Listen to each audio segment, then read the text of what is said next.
ఆరోగ్యకరమైన జీవనశైలితోనే క్యాన్సర్ను జయించవచ్చు. మణిపాల్ హాస్పిటల్ అవగాహన కార్యక్రమంలో విజయవాడ పోలీస్ కమిషనర్ రాజశేఖర్ బాబు, విజయవాడ ఆరోగ్యకరమైన ఆహారపు అలవాట్ల ద్వారా మాత్రమే క్యాన్సర్ వారి దరి చేరకుండా ప్రతి ఒక్కరు జీవించగలిగేందుకు అవగాహన సదస్సులు దోహదపడతాయని ఎన్టీఆర్ జిల్లా పోలీస్ కమిషనర్ ఎస్వి రాజశేఖర్ బాబు అన్నారు.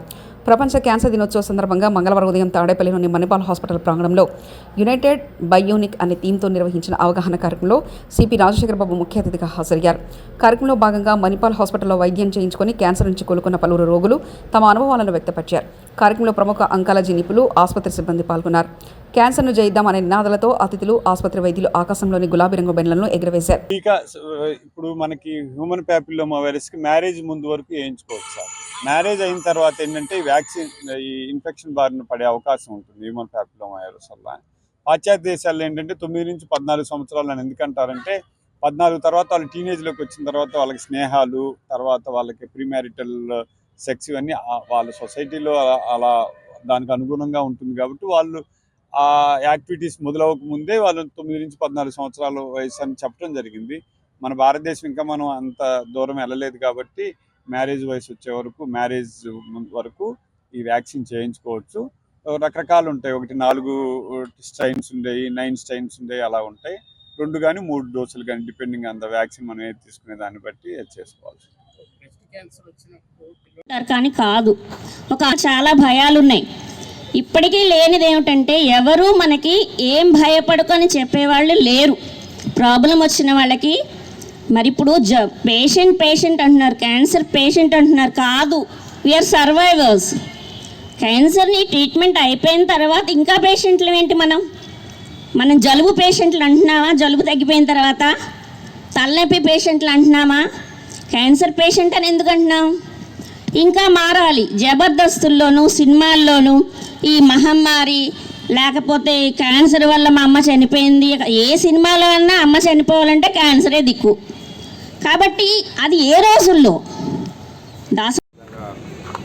సమాజంలో క్యాన్సర్ పట్ల ఉన్న భయాలని తీర్చేయాలనే ఉద్దేశంతో వారు కార్యక్రమం చేపట్టడం చాలా బాగా ఉంది.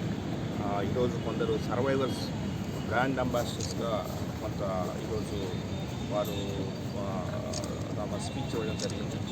ఇలాగా కొన్ని మోటివేషన్ ప్రోగ్రామ్స్, అదేవిధంగా కొంత అవేర్నెస్ ప్రోగ్రామ్స్ సమాజంలో క్రియేట్ చేస్తే టెస్టింగ్లో రెగ్యులర్గా చెకప్ చేసుకోవడము, లేదంటే ఒకవేళ క్యాన్సర్ వచ్చినా కూడా భయపడకుండా ముందుకు వెళ్ళడం అనేది ఈరోజు చాలా ఇంపార్టెంట్. సో దానికి మణిపాల్ హాస్పిటల్స్ వారు తీసుకున్న చర్యల్ని నేను అభినందిస్తున్నాను. కనీసం ఈరోజు వరల్డ్ క్యాన్సర్ డేలో కొందరైనా కూడా ఈరోజు కొంత అవేర్నెస్ పొంది టెస్టింగ్స్ చేసుకుంటే బాగుంటుందని చెప్పి నా సలహా. పోలీస్ కుటుంబాలకు కూడా ప్లాన్ చేస్తున్నాము. త్వరలోనే ఒక క్యాన్సర్ స్క్రీనింగ్ టెస్ట్ కూడా ప్లాన్ చేస్తున్నాం. కొన్ని హాస్పిటల్స్ కూడా మా దగ్గరికి వస్తున్నాయి. ఖచ్చితంగా దాన్ని ముందుకు తీసుకెళ్తాం. బెలూన్స్ రిలీజ్ చేస్తున్నారు.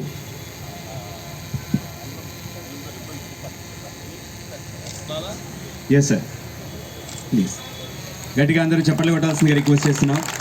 ఎస్, ఒక మెసేజ్ మనం ఇక్కడి నుంచి పంపిస్తున్నాం. కలిగితే ప్రతి ఒక్కరూ అంతే పాజిటివ్గా ఉంటారు. అంటే చాలామందికి ఒక భయం అండ్ ఒక అపోహ ఉంటుంది. క్యాన్సర్ అంటే అమ్మో భయపడాల్సిన ఒక థింగ్ అని చెప్పేసి ఆలోచిస్తూ ఉంటారు. లేదు అంటే కనుక అమ్మో వీళ్ళకి క్యాన్సర్ ఉంది, కొంచెం వీళ్ళతో. SP Guntur S Satish Kumar.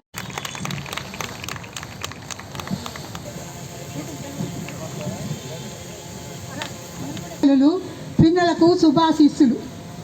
ఈ మహమ్మారి అయినటువంటి భావిస్తున్నటువంటి క్యాన్సర్ అనేది నేను బాధపడ్డాను, కానీ తీసుకోవాలి అన్నీ చెప్పి ఈ మణిపాల్ హాస్పిటల్కి పంపించారు. రవి గారు అన్ని విధాలుగా నాకు చేదోడు వాదోడుగా ఉన్నాడు, నా పిల్లవాళ్ళలాగానే ఉన్నారు. దాని తర్వాత ధర్మేంద్ర గారు, ఆయన కూడా నాకు బిడ్డలాగానే ఉన్నారు. ఇక్కడ మణిపాల్ పేషెంట్లను అనేది చాలా చక్కగా చేశారు. ఇప్పుడు నన్ను చూస్తుంటే నేను క్యాన్సర్ పేషెంట్ అని ఎవరైనా అనుకుంటున్నారా? ఏమీ లేదు. కాబట్టి క్యాన్సర్ అనేది భయపడవలసిన అవసరం లేదు. సమయానికి మనం డాక్టర్లను కన్సల్ట్ చేసి వాళ్ళు చెప్పిన రీతిలో మనం నడుచుకున్నట్లయితే అంతా చాలా బాగా జరుగుతుంది. మనం మళ్ళా హాయిగా సుఖంగా ఉండొచ్చు. ఇదంతా కూడా నాకు సెప్టెంబర్లో జరిగింది. అమెరికాకు వెళ్ళాలనుకున్న సందర్భంలో ఇది బయటపడింది. భయపడ్డాం. వెంటనే డాక్టర్ రవి గారు ఎక్కడెక్కడ ఏ ఇది తీసుకోవాలో అన్నీ చెప్పారు. అన్నీ మాకు సహాయం చేశారు. దాని తర్వాత ఇక్కడికి వచ్చాం. ఇక్కడికి వచ్చిన తర్వాత ధర్మేంద్ర గారు నిజంగా తన సొంత తల్లిలాగానే నన్ను చూసుకుంటూ ట్రీట్మెంట్ అంతా కూడా చేశారు. ఇది చూసిన తర్వాత నాకు ఎంత సంతోషం వేసిందంటే, క్యాన్సర్ అనేది భయపడాల్సిన అవసరం లేదు. మీరేమీ పాడుపడకండి. మీ మనసులో మీ శరీరంలో ఎక్కడైనా అస్వస్థత అనేది ఉన్నట్లయితే